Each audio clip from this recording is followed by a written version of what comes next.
Hey guys, it is Spawn of the Dead here, and so basically yesterday, me and Jay, we made a review of a movie, and it's called Dismal. It's very not that good.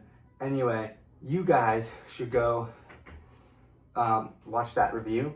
It's pretty entertaining, but I realized, like, after we were recording, I was like, so Dad, I can just review horror movies? And he was like, yeah, that's the whole point of what we do.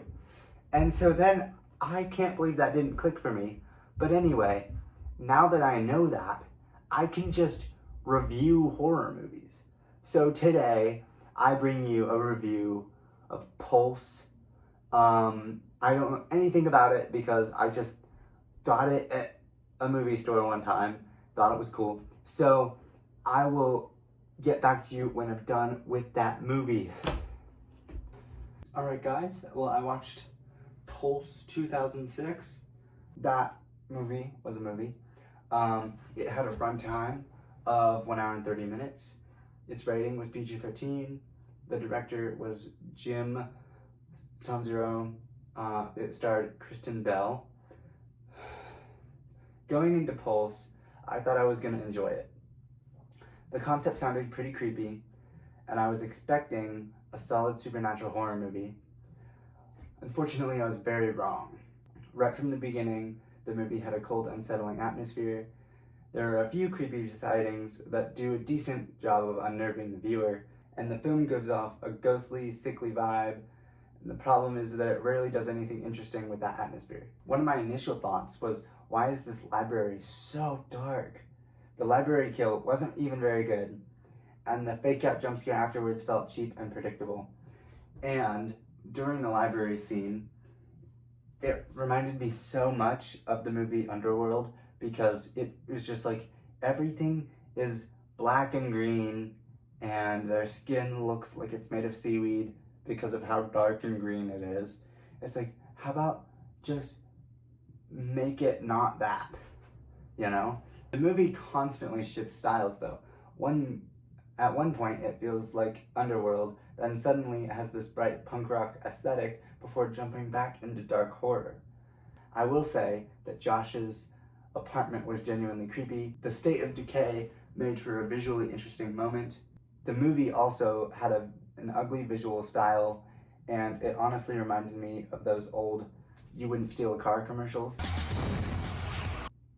As more of the characters are introduced, the movie just gets weaker. Random people show up in places for no good reason, and once the car guy becomes important, I completely lost interest. Ironically, some of the scenes that happen in broad daylight are actually creepier because of what happens. And then even the daytime, it's just like in Dismal. The daytime is so dark, it's like you might as well just be in the basement. So it's just awful. Since it's a horror movie, there's deaths. So the wall death was very unimpressive. A pretty big disappointment was the concept itself. From what I understood, there's essentially a physical, digital, and sort of spiritual virus spreading through people. That actually that's actually a really interesting idea with a lot of potential, but I feel that the movie squanders it. Then there are moments that unintentionally are kind of funny, like this apparent virus deciding to throw laundry out of a machine at some point. It's just like tossing, it's like the door is open and it's just like tossing like shirts and stuff out for like 5 seconds straight. It's just doing that. It's like, why did you do that? How does that help you in any way? Like, what are you trying to do?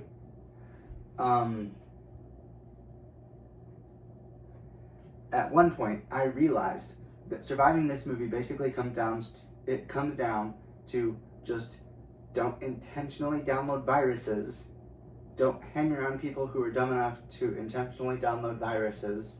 It's not that hard, guys. This movie is very intriguing, as you might think. So basically, I forgot to tell you, but that's pretty much the movie. Anyway,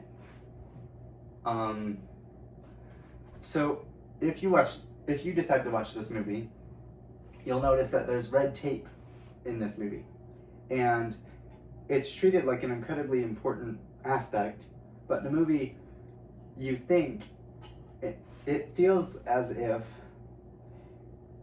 for a long time that it's just in there, and then eventually you're just disappointed by why it's actually in there. So I think it was just kind of lame. Maybe it's connected. Also, later on in the movie, there is a character who feels kind of like he's crazy. Maybe he's gone a little bit nuts. And it raises an interesting question. Is being insane really actually better than whatever the fate the monsters bring?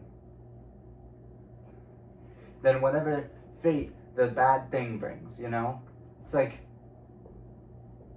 it just feels like, because insanity is not a good state to be in. So is it really worse than the outcome if something bad happens to you? Is it really that much worse that you have to do all this crazy stuff? And by the end, I was mostly waiting for it to be over. Actually, around 40% of the way in, I was like, oh man, I hope this is over. And after a long point, I actually searched up, okay, at this point, I'm in this point in the movie, how long has it been in the movie? And it was like an hour and 3 minutes.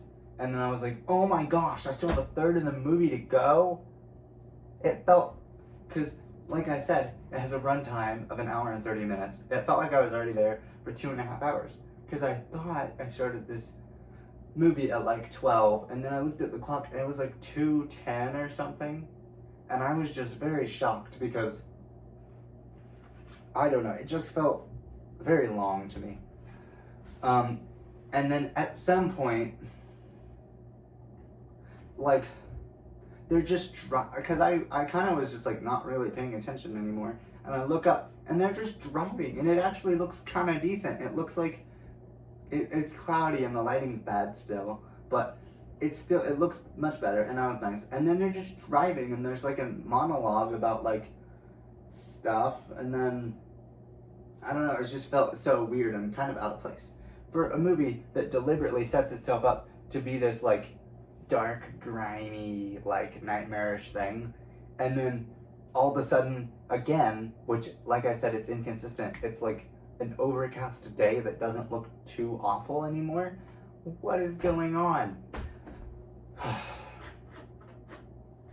And then the movie ends on the idea that the will to live never dies, but the ending itself doesn't feel satisfying or earned at all, because literally that's if you watch the movie, because that's at the end. So if you've watched the film material, that's just not true. And the monologue is from a character who lived through all of the main experiences. So that person knows that what they're saying is so factually not true according to the movie, what the movie has already set up. And so it's just dumb and pointless and not even good. But you know, my final thoughts were Pulse had an interesting premise and some creepy atmosphere, but it wasn't nearly all of it didn't use the potential that it could have. The only scene I genuinely thought was decent was the discovery involving the cat in the closet, but beyond that, I found the movie boring, poorly executed, and often unintentionally sort of unserious, or just not all that good. I would rate it 3 out of 10, and I would say avoid. So this movie, this Pulse, came out in 2006. Just to recap, it's an hour and 30 minutes long, PG-13, so if you don't really like rated R movies, and you're into like slightly slow burn, dark atmosphere, mild horror movies, I would go with this. So yeah, thank you guys for watching this video. Just to show you again, here's the DVD that I have right here. I actually also have Pulse 2, but I'm probably not going to watch that considering this.